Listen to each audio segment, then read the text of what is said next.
Hello friend, आज हम बात करेंगे इंग्लिश का एक टॉपिक है मेमोज।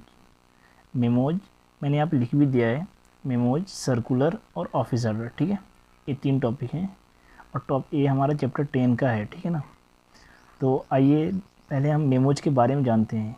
मैं जो बता रहा हूँ कि मेमोज क्या है और लेटर और मेमोज में क्या अंतर है, आप ध्यान से सुनिएगा पहले, फिर इसके बारे में मैं जो लिखा हूँ उसको बताऊँगा, ठीक है। तो मेमो जो होता है ना, वो इंटरनल होता है, यानी आंतरिक होता है। एक्सटर्नल नहीं होता, यानी बाहरी नहीं होता। मतलब साफ है कि आप जिस कंपनी में काम कर रहे होते हैं ना, मेमो उसी कंपनी के लिए लिखा जा सकता है।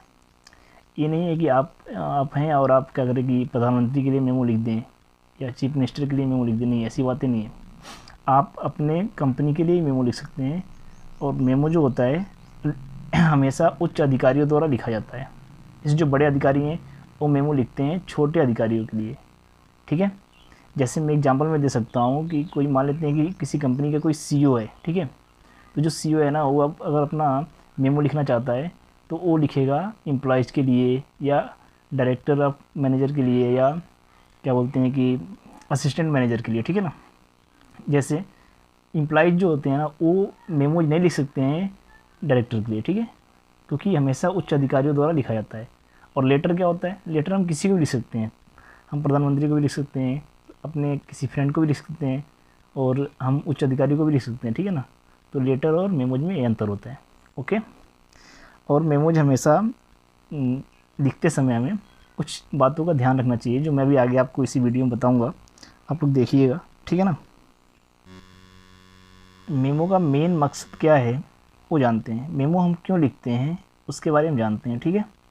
मेमो लिखने का मेन मकसद यही है कि हम जब अपनी जानकारी किसी से साझा करते हैं या किसी अधिकारी द्वारा मान लेते कोई जानकारी साझा किया जाता है, ठीक है, कोई उद्देश्य होता है, उसके बारे में बताना होता है, तो हम मेमोज लिखते हैं, ठीक है।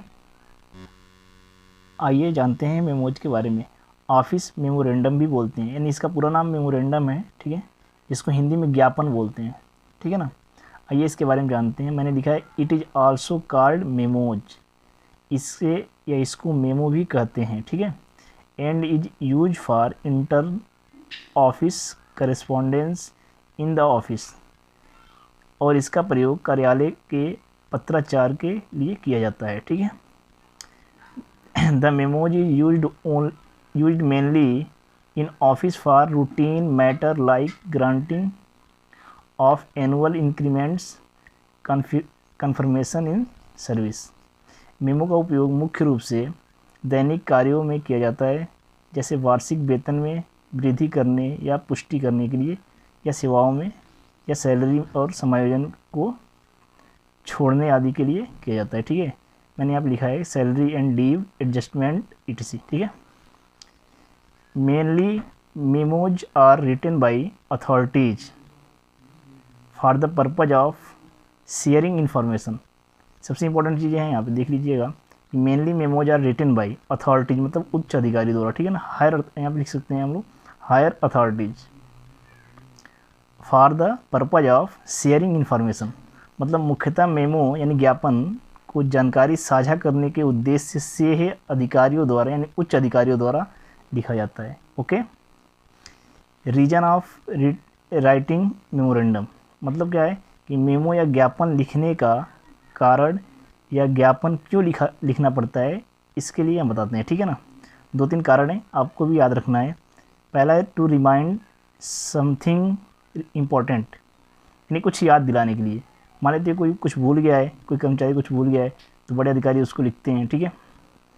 दूसरा है to highlight an event or circumstance, मतलब किसी घटना को उजागर करने के लिए, ठीक है।